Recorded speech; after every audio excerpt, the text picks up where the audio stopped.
선문염송 지난번 다음 하겠습니다. 자, 오늘은 열제거사의 송. 열제거사가 송하되 쇠소가 천고로 푸른 언덕에 누웠으니 큰 땅에서는 그를 어찌할 사람이 없네. 뉘라서 한 올의 실을 잡고 가벼이 실타래를 돌리는가. 누른 밭 촌색시가 밤에 북을 던져버리도다.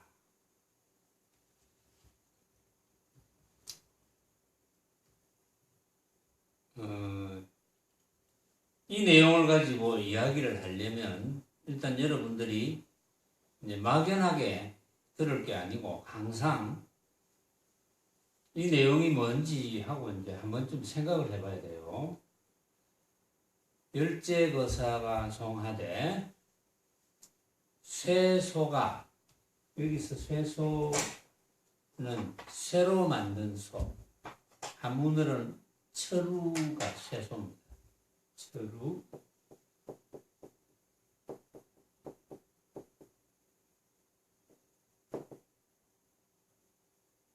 쇠소, 철우, 쇠로 만든 소. 자, 여기에서 여러분들이 뭐 따라들을 말마디가 별로 없는데, 쇠소가 천고로,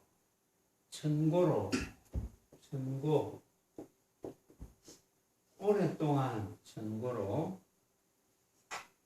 큰 언덕에, 푸른 언덕에 누웠으니 큰 땅에서는 그를 어찌할 사람이 없네. 뉘라서 한 올의 실을 잡고 가벼이 실타래를 돌리는가. 누른 밭 촌색시가 밤에 북을 던져버리도다. 북은 배틀에 있는 북. 모르는 분은 또 잘 모르죠. 북, 실을 이렇게 감아가지고 배를 짤 때 쓰는 북, 그 북을 이야기합니다. 이제 이런 단어를 열제거사가 썼을 때는 그만한 이유가 있겠죠. 자, 이것도 역시 조주선사의 뜰 앞의 잣나무 화두, 조주선사에게 어떤 중이 물었습니다. 조사 스레이가 무엇입니까? 조사께서 서쪽에서 오신 뜻이 무엇입니까? 그것은 이제 늘 이야기를 했어요. 그 뜻은 부처님께서, 석가모니 부처님께서 이 사바세계에 오신 뜻이 무엇입니까? 뭐 그런 거 같아 그랬죠. 그래서 말로 쉽게 하자면 그 뜻은 무엇이겠습니까?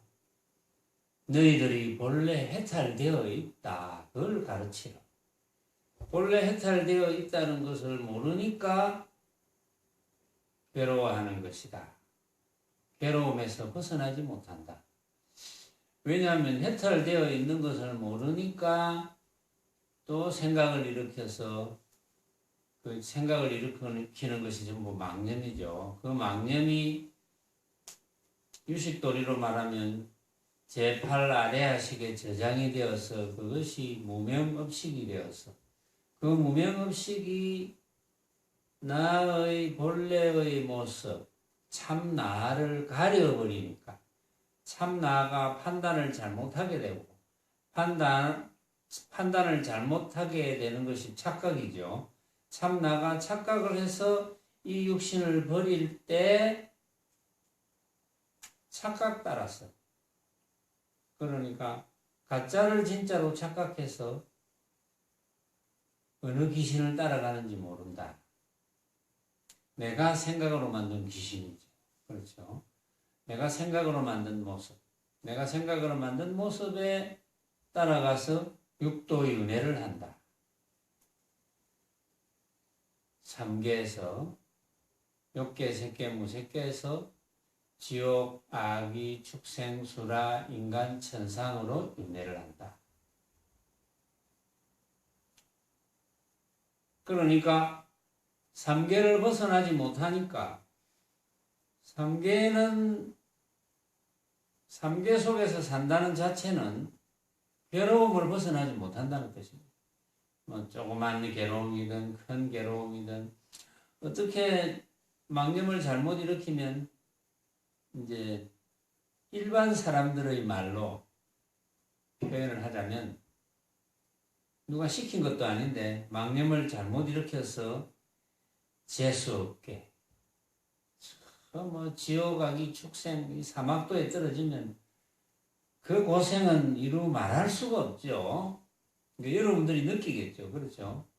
지금 뭐 요즘 아무리 개팔자가 상팔자라 해도 개업 호텔도 있고 요즘 또 개도 뭐 의료보험이 있대요. 개 의료보험. 최근에 신문에 보니까 개 의료보험이 있다. 왜냐하면 개 한 마리 키우는데 돈이 많이 들어가니까 이제 의료보험에 드는 뭐 그런 단체가 있는가. 그래서 아무리 개팔자가 상팔자고 이런 말을 해도 개는 개 주인의 눈치를 보지 않을 수가 없죠. 항상. 개 입장에서 생각해 보면 참 더러워서 못 살지. 응? 개가 그런 걸 뭐 얼마나 느끼는지 뭐 그건 모르죠. 뭐 개가 돼 와야 하니까. 과거에 뭐 개가 안 돼 본 사람이 있겠습니까? 여기 석가모니 부처님도 그런 말씀을 하셨거든요. 내가 전생에 개몸 받은 뼈다귀를 계산을 해보면 수미산만 할 거라고. 수미산이 이 우주에서 우주법계 가장 큰 산입니다. 석가모니 부처님도 그런 말씀을 하셨는데 뭐 얼마나 개가 또 많이 되어 봤겠습니까? 그러니까 부처님께서는 이거 정말 가짜로 진짜로 알아가지고 가짜를 진짜로 착각해서 이렇게 망념을 일으켜서 이렇게 중생을 벗어나지 못해서 고생을 벗어나지 못하구나. 너무나 안타깝다.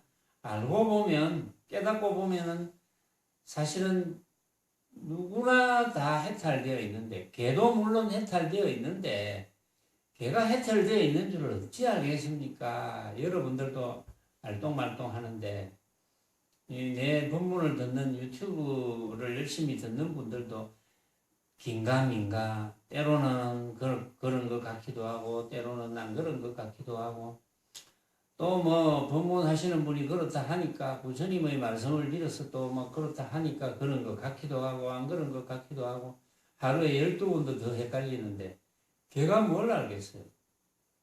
걔가 뭘 알아듣겠어요? 걔는 뭐 숫자도 잘 모르는데 1에서 100까지는 헤아릴 수 있습니까? 걔가 뭐 훈련을 열심히 시키면 어떤 개는 보니까 야 7자 물어온나 이러면 7자 물어오기는 오던데 뭐 그런 정도의 훈련을 시킬 수 있겠지. 그런데 아무리 생각해봐도 개야 네 그 모습이 허망한 줄 아나? 그거 어찌 알겠어요, 개가. 아무리 똑똑한 개라도 모르죠, 그건. 뭐 지식은 좀 심어질 수 있겠지.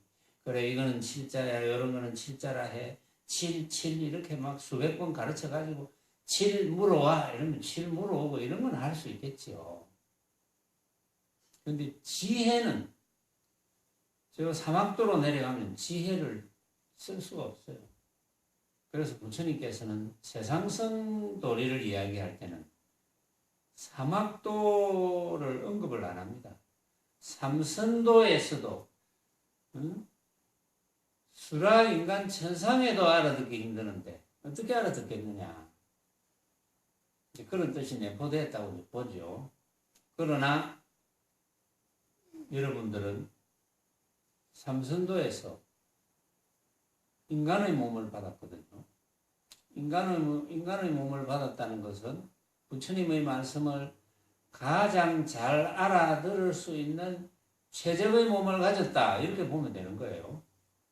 그런데 부처님의 말씀을 가장 잘 알아들을 수 있는 최적의 몸을 가졌는데도 불구하고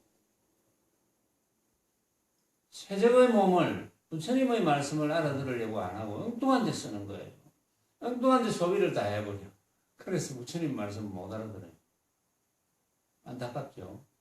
그래서 부처님 말씀을 못 알아들은 채 또 때로는 뭐 불교를 30년, 40년, 한 8, 90 된 분도 평생을 불교를 했다고, 50년, 60년을 불교를 했다고, 열심히 부처님 말씀을 들었다고 하는데, 이거 어떻게 된 판인지, 길을 잘못 들었는지, 또 아까 말했다시피 재수가 없는지, 그건 알 수 없죠. 재수가 없다는 건 뭡니까? 그 인연 따라가는 거잖아요. 말하자면. 그 인연은 누가 만듭니까? 각자가 만들거든요. 참 묘하죠. 그래서 사람 몸을 받아서 가장 좋은 인연은 최상승 법문을 듣는 인연이 되어야 돼요. 최상승 법문을 듣는 인연이 되어서 설사 못 알아들어서 비방을 한다 하더라도 인연은 되는 거거든요. 아이고 저래 알아듣지도 못하는 쓸데없는 말을 저래 많이 하노. 아무리 들어도 못 알아듣겠다. 그런 사람도 있을 거거든요. 아무리 들어도 못 알아듣겠다 하면 나중에 막 욕이 나오거든요. 무슨 저런 알아듣지도 못하는 말을 하노. 이렇게 욕을 해도 그게 인연이 되는 거예요. 응? 욕을 해도 인연이 심겨지는 겁니다. 왜? 최상승 법문을 들어봤기 때문에 욕을 하는 거거든요. 안 들어봤으면 욕하지도 않아요. 인연도 심겨지지도 않습니다. 그래서 그런 인연이 제일 중요하다. 최상승 법문을 들을 수 있는 인연. 그거보다 중요한 인연은 없습니다. 그러니까 금강경에도 부처님께서 그런 말씀을 많이 해놨죠. 금강경에 있는 사구계라도 다 말고 한 귀절이라도 받아지녀서 외워서 남에게 이야기를 해주면 그 공덕은 이루 말할 수 없다. 왜냐하면 받아지녀서 남에게 이야기를 해주면 그 듣는 사람이 최상승 도리에 인연이 생깁니다. 욕을 하든 알아듣든 못 알아듣든. 근데 물론 들으면서 나 하나도 안 들었다. 네 말할 때마다 나는 길을 막으란다. 네 말할 때마다 나는 자겠다. 그러면 별 문제지만 그럼 인연이 안 생겨지잖아요. 들어야 욕을 하든 칭찬을 하든 들어야 인연이 생겨지지. 그렇죠. 그래서 여기에 이제 그 조주선사나 물론 이제 선문염송에 등장하는 여러 선사들이 송도 짓고 또 이런 조주선사가 이전에 참 이렇게 한 이런 이야기들을 이렇게 적어 놓은 것은 다 인연 심어주기 위한 겁니다.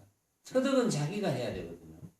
여러분들이 제가 아무리 청산유수로 이야기를 한들 그게 여러분들이 터득을 하지 않으면 무슨 소용이 있겠습니까? 아무 소용이 없죠.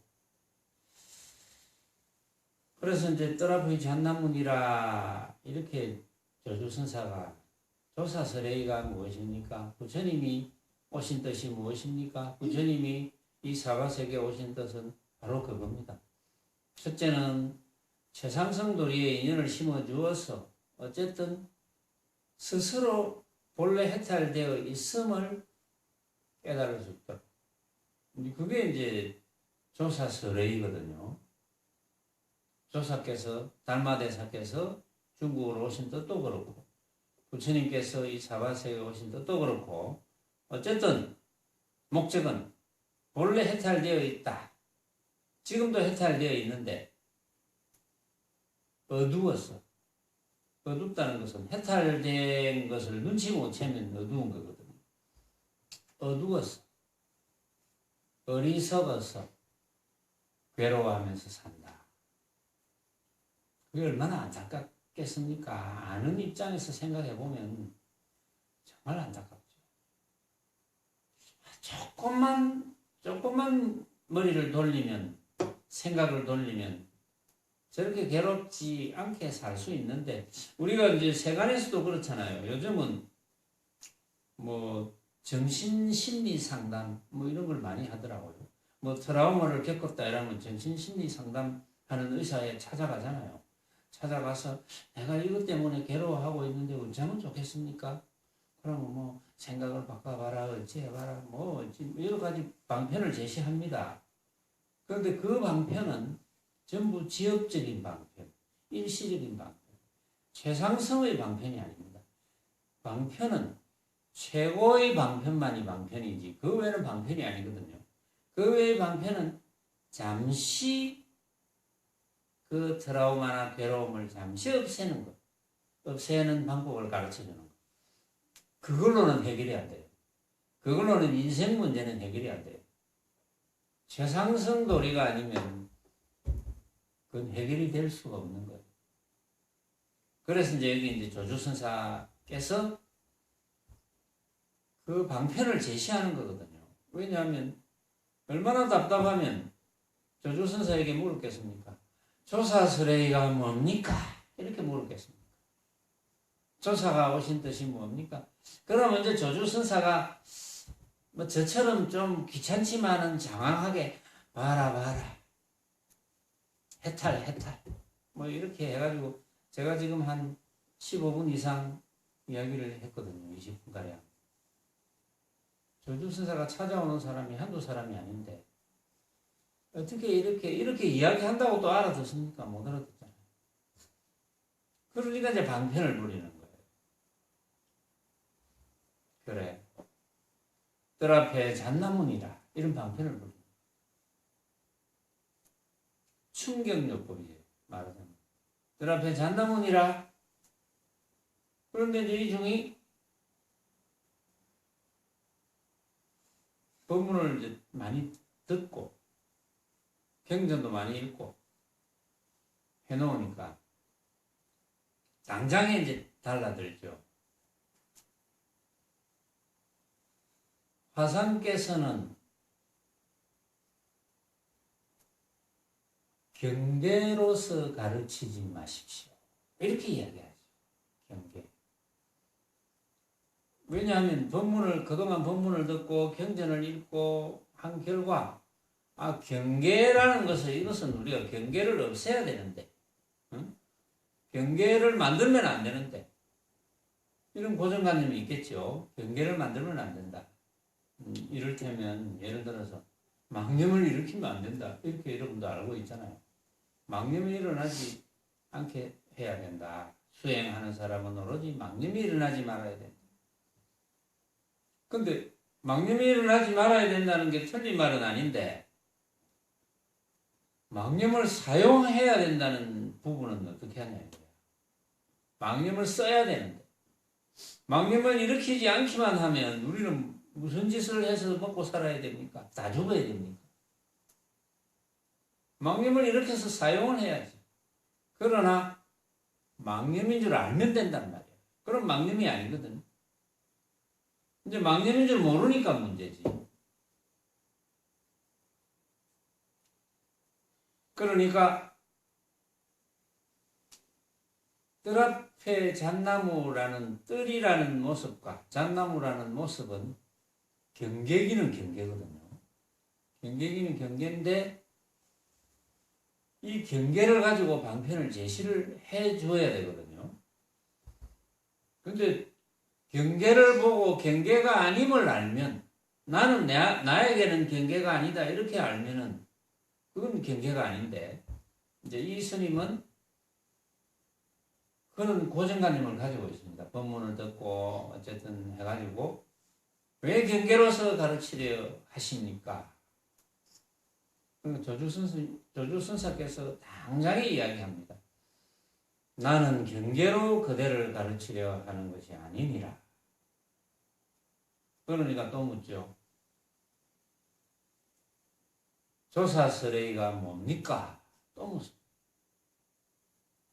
또 대답합니다. 뜰 앞의 잣나무니라.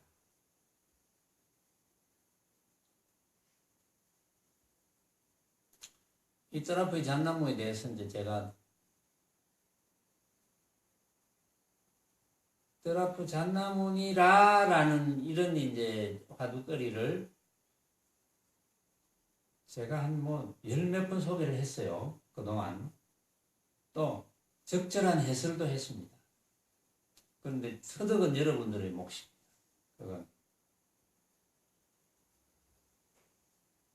자, 그러니까 이제 조조선사의 뜰 앞의 잣나무 정전백수자랍니다. 한문으로 하면. 뜰 앞의 잣나무가 이제 워낙 유명하거든요. 그러니까 이제 조조선사께서 이제 입적하시고 난 뒤이겠죠. 이제 법안선사가 조조선사의 제자인 각철치를 만나러 옵니다.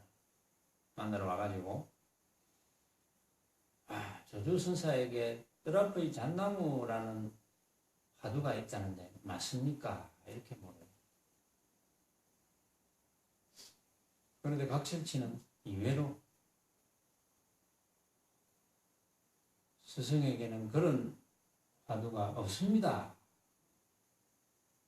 비방하지 마십시오. 이렇게 이야기합니다.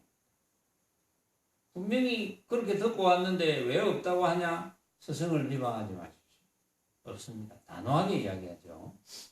근데 어떤 책에는 이제 각철치가 뜰 앞의 잣나무라는 화두가 있는데 맞습니까? 하니까 법안선사가 뜰 앞의 잣나무가 있다는데 맞습니까? 라고 물었을 때 각철치가 그런 화두가 없소이다 라는 데서 법안선사가 깨쳤다. 이제 이런 기록도 있어요. 때로는. 자, 거기에 대해서 이제 열제의사가 이제 송을 읊었죠. 쇠소가 천고로 푸른 언덕에 누웠으니, 쇠소. 자, 이걸 이제 한번 우리가 분석을 해봅시다. 왜냐하면 열제의사가 읊었으니까. 쇠로 만든 소가 들어 누워 있어. 들어 누워 있다는 말은 풀을 뜯는다 이런 것 같아요. 응? 여기서 들어 누워 있다. 그러면 이제 어떤 사람이 이제 여러 가지 상상을 할 거 아니에요. 새로 만든 소를 뭐 풀밭에 눕혀 놓으면 들어 누워 있는 거지 뭐. 이렇게 생각을 할 수도 있거든요. 이제 그런 뜻이 아니고 여기에는 쇠소가 풀밭에서 풀을 뜯어.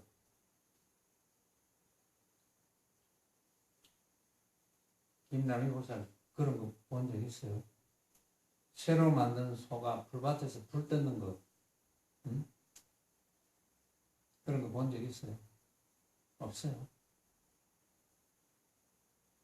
세월인이는 본 적 있나? 아니도 없나?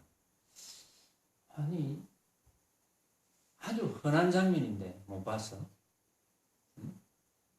새소가, 그럼 누구는 그럴지도 모르지. 무슨 새소가 풀 뜯는 소리를 합니까? 응? 새로 만든 소가 풀 뜯는 소리를 하느냐? 그런데 열제의사가 어디 뭐 바보 천치겠습니까? 열제의사가 선사거든요. 열제의사가 새로 만든 소가 천고로 오랫동안, 그것도 오랫동안 푸른 언덕에 누웠다. 이 말은 푸른 언덕에서 풀을 뜯고 있네 이런 뜻입니다. 새로 만든 소가 오랫동안 푸른 언덕에서 풀을 뜯고 있어. 뭐 어렵게 생각할 거 없어요. 오랫동안은 그건 이제 시간을 초월한다는 뜻이거든요. 청고로 이 말은 시간이라는 걸 초월해버렸다. 이미. 그러니까 여기에서는 과거, 현재, 미래가 끊어진 겁니다. 자, 과거, 현재, 미래가 끊어졌고, 그 다음에 새소가 풀을 뜯어. 새소가 풀을 뜯는다는 것은 방금 이제 그런 거 못 봤다고 이야기했거든요. 뭐 여기 본 분이 계실는지 모르겠네. 못 봤다고 이야기했으니까 뭐 그런 일이 없다고 봅시다. 근데 그런 일이 없다고 보는 것은 고정관념.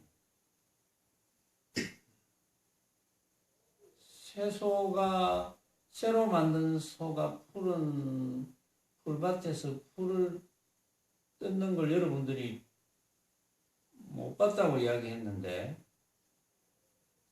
그러면 쇠소가 풀밭에서 풀을 뜯는 일이, 그런 일이 있을 수는 있을까요? 김남희고사 못 봤다고 그랬는데, 혹시 내가 못 봤을 뿐이지 어디 다른 데서 쇠로 만든 소가 풀밭에서 풀을 뜯는 그런 일이 있을 수는 있을까요? 응? 있을까요? 없을까요? 모를까요? 그런 일이.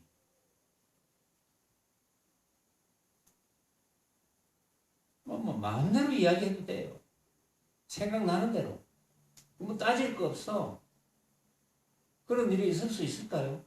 쇠로 만든 소가 푸른 풀밭에서 풀을 뜯는 일이 있을 수 있을까요? 없을까요? 있을 수 있다고? 있을 수 있다고?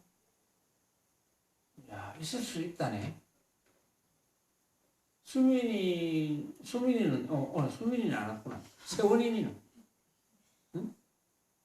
세원이는 그런 일이 있을 수 있을까?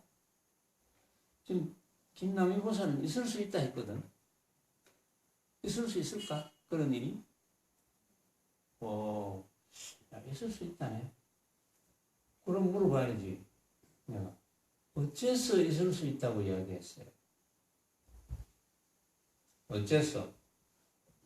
어째서 쇠로 만든 소가 풀을 뜯노 말이야.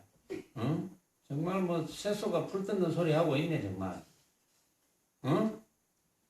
어째서? 대답도 못하면서 있단다. 거짓말 하는 거 아니야 그러면. 이런 참. 재원이는 어째서 그러노?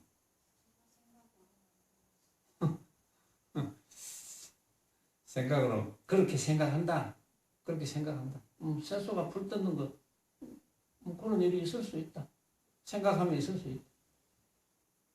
생각하면 있을 수 있지. 그렇잖아요. 자, 새로 만든 소가 우리가 고정관념으로는 새로 만든 소가 풀밭에서 풀을 뜯는 일이 있을 수가 없습니다.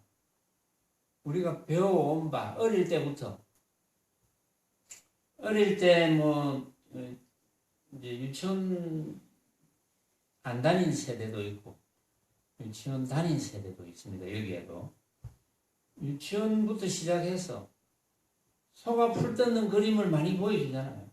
응? 그렇죠. 초등학교 때도 뭐 농부가 또는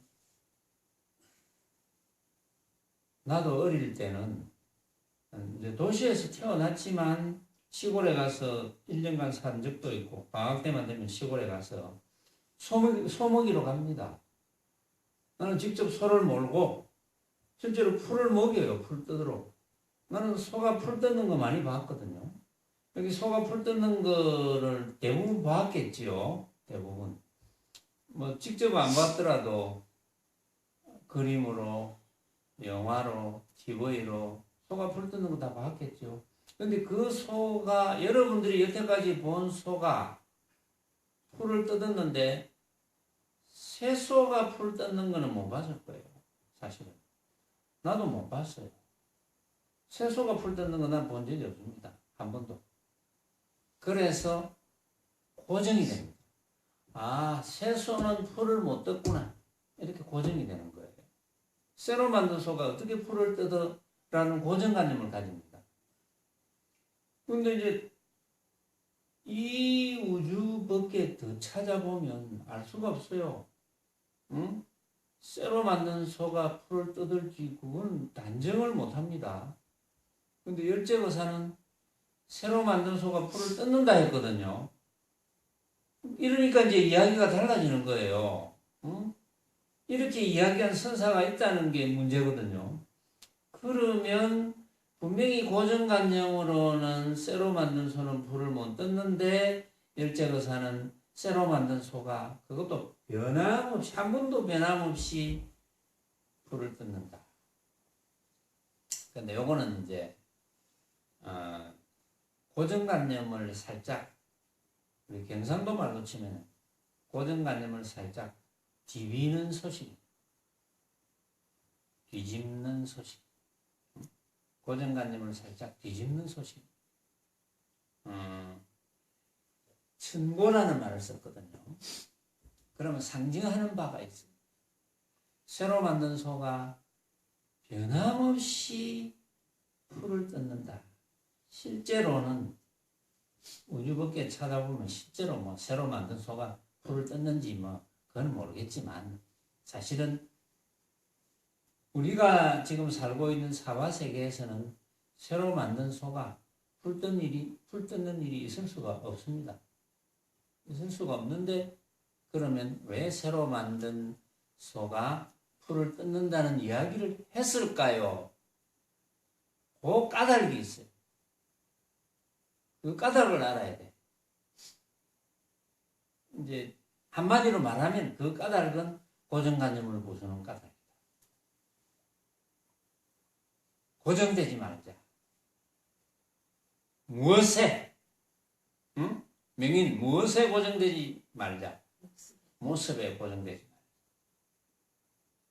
왜 모습에 고정되지 말아야 되나? 그렇죠. 모습이란 우리가 내가 생각으로 만들어서 결정하는 허망한 겹이 같은 것이기 때문에. 이제 왜냐하면 우리가 하나의 모습을 보고 그러면 이제 새로 만든 모습을 본다 합시다. 새로 만든 모습을 보고 새로 만든 모습을 봤을 때 그 모습 또 새가 풀을 뜯는다고 표현한 것은 새가 아닌 소가 풀을 뜯는 모습도 마찬가지로 그 모습을 보고 우리가 이렇겠지라고 생각하는 것은 각자가 다 다르다는 거죠. 말하자면. 그러니까 온갖 모습은 고정되면 안 된다. 온갖 모습에 고정되지 말자. 라는 사실을 일제거사는 알고 있기 때문에 던져주는 거죠. 온갖 모습에 고정되지 않으면 천고로 변함이 없다. 영원히 변함없다 이런 것 같아요. 영원히 변함없다면 무엇을 상징하느냐 그것이.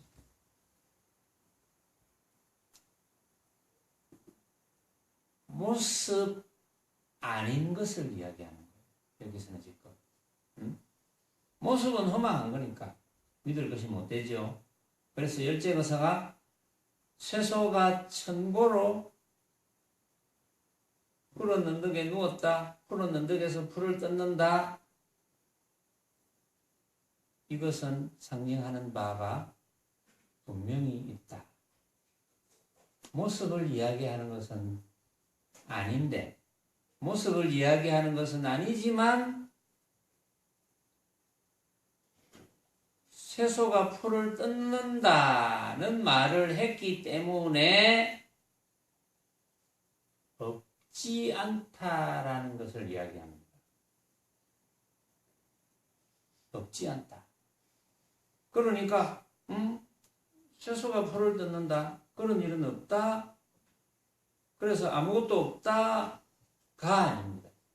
쇠소가 풀을 뜯는 일은 없지만 쇠소가 풀을 뜯는다는 것이 아무것도 없는 것은 아니다. 없지 않다는 것을 표현한다. 그러면 열제거사의 첫마디에서 바로 깨달을 수 있는 소식이 있는 거 아니에요? 응? 바로 깨닫는 소식이 바로 여기에 있는 거예요.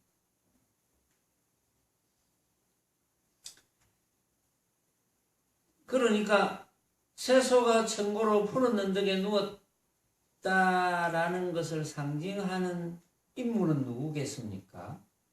조주선사를 의미하겠죠.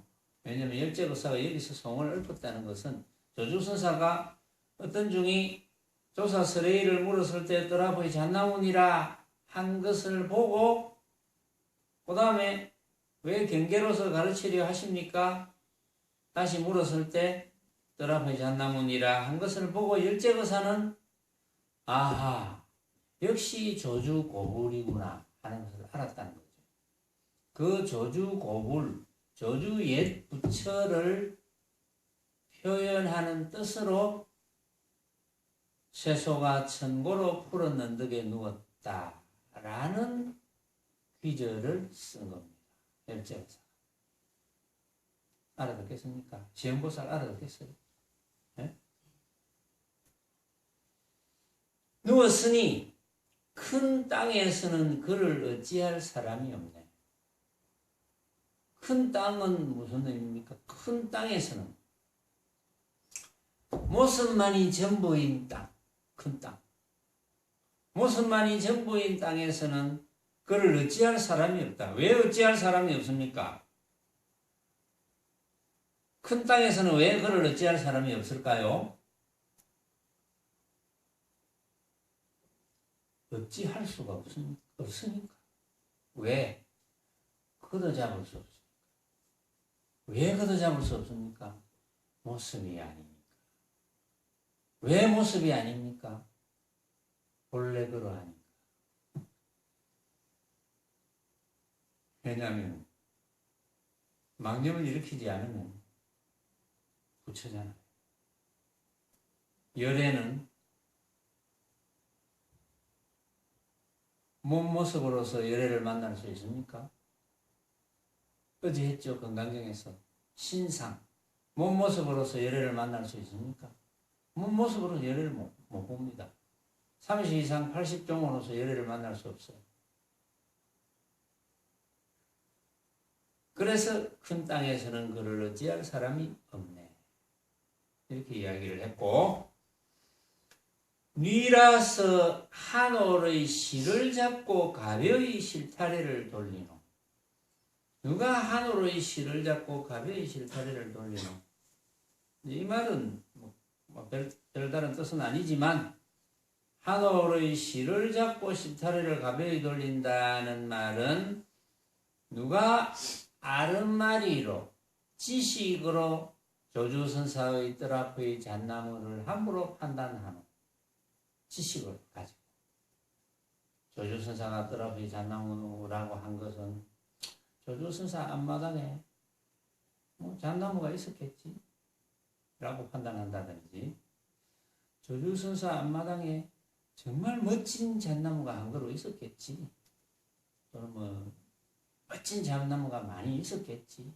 뜰 앞의 잣나무라고 한 거 보면 조주선사가 날 앉아서 이렇게 쳐다보면 마당에 뜰 앞의 잣나무만 보였겠지. 누가 이렇게 아르마리를 가지고 함부로 판단하려 하느냐. 누른밭 촌색시가 밤에 배틀을 던져버리네. 그러니까 촌색시는 아르마리를 가지고, 왜냐하면 앞에 실이 나왔잖아요. 한으로 실을 잡고 가벼이 실타래를 돌린다. 거기에 이제 배틀에 북을 던져버렸단 말이에요. 이 누른밭 촌색시는 이거 아르마리를 가지고 함부로 판단할 일이 아니구나 라는 것을 알았다 이 말이죠. 그래서 배틀에 있는 북을 던져버렸다. 결론은 벌써 첫마디에 다 나왔습니다. 결론은. 그렇죠. 첫마디에 나오고 아르마리로 함부로 판단하지 마라.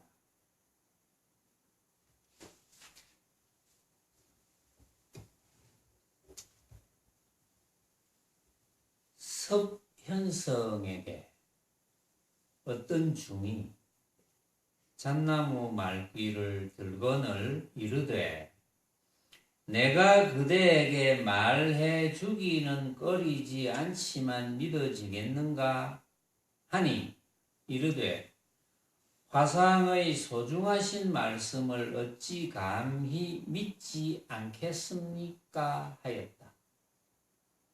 가로되 처마 끝의 빗방울 소리가 들리는가 하니 그 중이 갑자기 시원해지며 소리를 내는 것도 깨닫지 못하고 이르되 앗! 하거늘 현성이 이르되 그대는 어떠한 도리를 보았는가 하자 중이 얼른 개송으로서 대꾸해 이르되 처마 끝의 빗방울이 분명하고도 역력하도다. 하늘과 땅을 쳐부수니 당장의 마음이 쉬었네 하였다. 현성이 기뻐하였다. 자, 이 장면은 뜰 앞의 잣나무 화두를 서편성 선사에게 어떤 중이 물어서 서편성 선사의 한마디에 깨닫는 부분을 보여주는 거예요. 여러분들도 아직도 깨닫지 못했으면 깨달을 수 있는 거예요. 여기서. 그렇죠? 서편성에게 어떤 중이 묻습니다. 잣나무 화두를 말합니다. 저주선사의 뜰 앞의 잣나무 화두가 어떻게 되는 겁니까? 어떤 중이 조사 서레이를 물었는데 저주선사께서 뜰 앞의 잣나무니라라고 대답을 해주셨는데 저는 도저히 모르겠습니다. 그게 무슨 뜻입니까? 이렇게 물은 거예요. 무슨 뜻입니까? 하니까 물론 이제 간절하게 물었겠죠. 그러니까 서변성 선사가 내가 그대에게 말해주기는 꺼리지 않지만 믿을지 안 믿을지 그게 조금 그렇다. 내가 말해주기는 주겠는데 자네가 믿겠나? 이렇게 이야기했어요. 믿음이 중요하다는 거죠. 그러니까 이 중이 화상의 소중하신 말씀을 어찌 감히 믿지 않겠습니까? 이렇게 이야기합니다. 그러니까 당장에 선사께서 처마 끝의 빗방울 소리가 들리는가? 이렇게 이야기해요. 거기서 깨달았어요.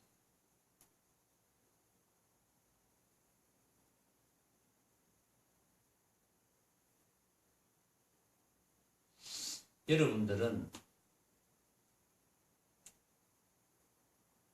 저 황령산에 봉수대 올라가 보셨어요? 봉수대 못 올라가 본 분 있어요?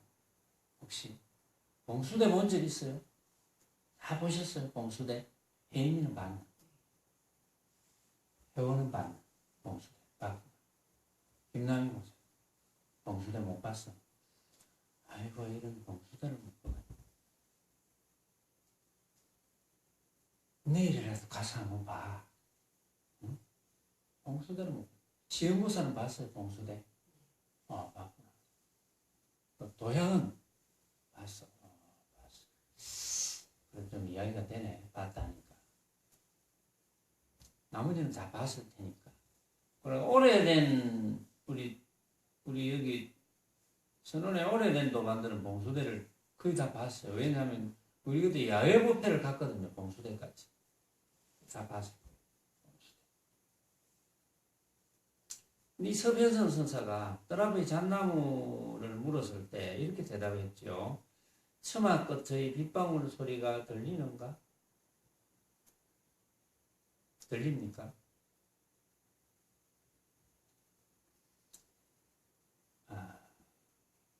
이 말하고 같습니다. 여러분들은 야반 삼경에 봉수대가 보이는가? 이 말하고 같아요. 지금 야반 삼경이거든요. 여러분들은 이 깜깜한 밤에 봉수대가 보입니까?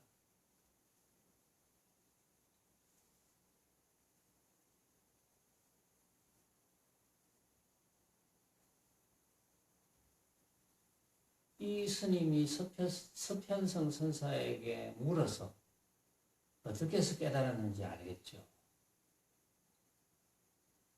깨달음은 느낌이거든요. 외우는 게 아니고 많이 들어서 외우는 그런 게 아닙니다. 물론 필요한 건 뭐 외울 때도 있겠지. 깨달음이라 하니까 되게 거창한 줄 아는데 느낌. 자, 여기서는 우리가 여러분들이 알만하기 때문에 한번 분석을 해봅시다. 깨달을 수 있는 것. 어떤 분들은 뭐 화두거리를 너무 분석해도 방해가 된다. 그래서 화두거리를 이야기하면 길을 막고 도망을 가라 뭐 이런 이야기도 하는데 어차피 방편이거든요. 화두도 방편이니까. 한번 이야기해 봅시다.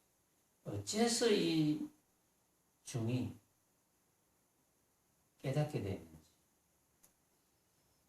처마 끝의 빗방울 소리가 들리는가? 이 말은 이 깜깜한 밤에 황령산 봉수대가 보이는가? 이 말하고 같아 그랬어요.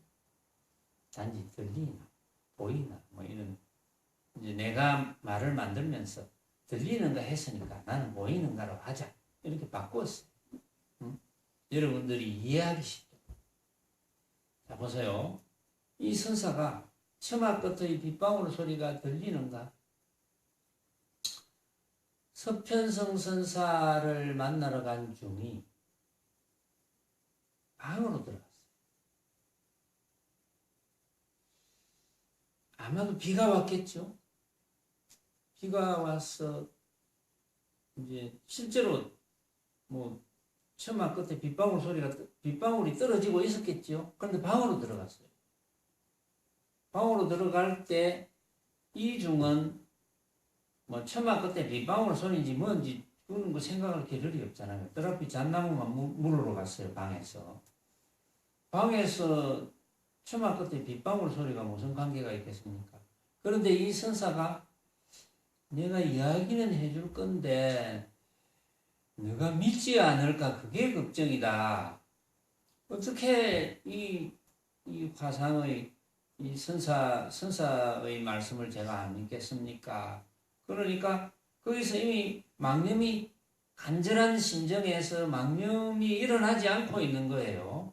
망념이 일어나지 않고 있는 상태에서 이 섭선사가 처마 끝에 빗방울 소리가 들리는가 했거든요. 그러면 이 중이 뭘 생각하겠습니까? 방에 있지만 처마를 생각하고 오늘 아까 비가 왔지 빗방울 소리가 뚝뚝 떨어지겠지. 처마 끝에 빗방울 소리를 한두 번 들었겠습니까?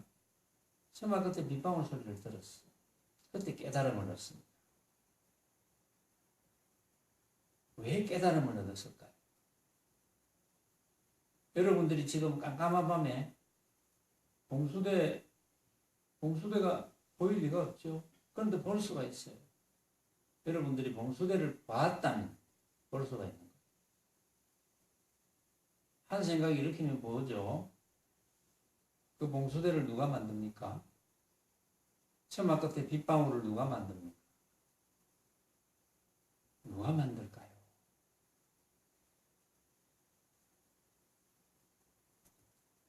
그러니까 이 중이 갑자기 시원해지며 소리를 내는 것도 깨닫지 못하고 처마 끝에 빗방울 소리 들리는가 하는데 안 들리던 처마 끝에 빗방울 소리가 들려요. 내가 만들어. 그렇구나. 전부 내가 만든 거야. 그걸 깨달은 거야. 전부 내가 만들었다는 것은 전부 다 네가 만들고 내가 만들고 전부 다 만들었다.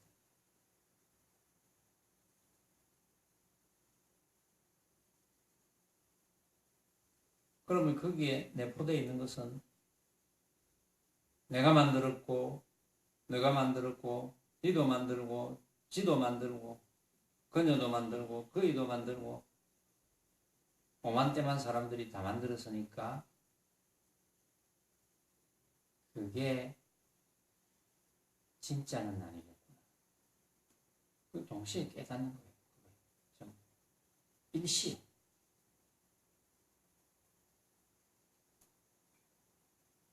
그래서 고정되지 않겠구나. 그래서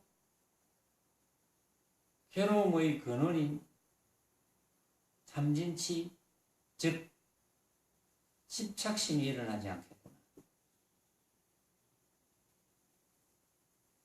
그래서 자유롭겠구나. 바로 해탈이겠구나. 그걸 깨달아. 결국은 해탈되면 더 이상 뭐 할 게 뭐가 있습니까? 이미 해탈입니다. 수행하는 사람들이 흔히들 생사 문제를 해결한다 이렇게 이야기하거든요. 생사라는 모습에서도 해탈되어야 된다. 그것도 모습입니다. 생사도 내가 생각으로 만드는 거거든요. 우리는 만약에 그것을 설사 깨닫지 못하고 이해를 했다 하더라도 이해한 것을 우리가 훈련을 하면 됩니다. 그러면 언젠가는 깨달은 것과 마찬가지가 되는 거예요. 훈련이 수행이죠. 훈련이 공부. 또 공부는 그거밖에 없어요. 다른 공부는 공부가 아닙니다. 그건 먹고 살기 위해서 지식을 익히고 무슨 뭐 기술을 좀 익히고 뭐 이런 거지. 그 외에는 공부라고 할 수 없어요. 그러니까 이 선사께서 그대는 어떠한 도리를 보았는가 이렇게 묻습니다. 그러니까 바로 적석에서 이제 한마디 합니다. 처마 끝의 빗방울이 분명하고도 역력하도다. 이렇게 이야기합니다. 처마 끝의 빗방울이 분명하고도 역력하구나. 어떤 면으로서 내가 만들었습니까? 무엇으로서 분명하고 역력하냐? 헛개비로서. 헛개비로서 분명하고 역력하구나. 그냥 깨닫지 못하고 아르마리로 알았던 사람은 이렇게 생각합니다. 헛개비니까 다대리 차구라. 헛개비니까 그거 뭐 피해 좀 주면 어때? 헛개비인데. 이렇게 생각합니다. 헛개비인 줄 알고 잘 써야 돼요. 우리가 밥을 먹을 때, 같은 반찬을 먹을 때 나는 반찬이 맛있게 느껴지는데 상대는 맛없게 느껴진다. 어차피 뭐 헛개비니까 너는 그렇게 느끼고 나는 이렇게 느끼고. 강요 안 한다. 내가 사주지만 억지로 많이 먹어라. 강요 안 한다. 네 먹을 만큼 먹어라. 이렇게 잘 사용해야 되는 거지. 헛개비라고 무시하는 게 아닙니다. 헛개비인 줄 알고 잘 사용하자. 그러니까 분명하고도 역력하도다. 하늘과 땅을 쳐부수니 이랬습니다. 제가 지난번에 개송을 한번 지었죠. 제가 하늘을 부수고 땅을 부수고 바다를 가른다. 뭐 이런 표현을 했을 거예요. 제가 그 표현하고 같은 거. 이게 하늘을 부수었다. 하늘이 높다는 고정관념을 깼다. 땅을 쳐 부수었다. 땅이 넓다는 고정관념을 깼다. 이런 뜻입니다. 모든 고정관념을 다 깼다.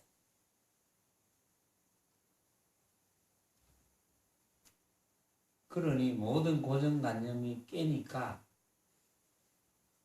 해탈이 되니 얼마나 편하겠습니까? 그러니까 이 중이 당장의 마음이 쉬었네. 걸림이 없습니다. 현성이 기뻐하였다. 여러분들이 그렇게 알아들으니 나도 참 기뻐하겠습니다. 오늘은 여기까지 하겠습니다.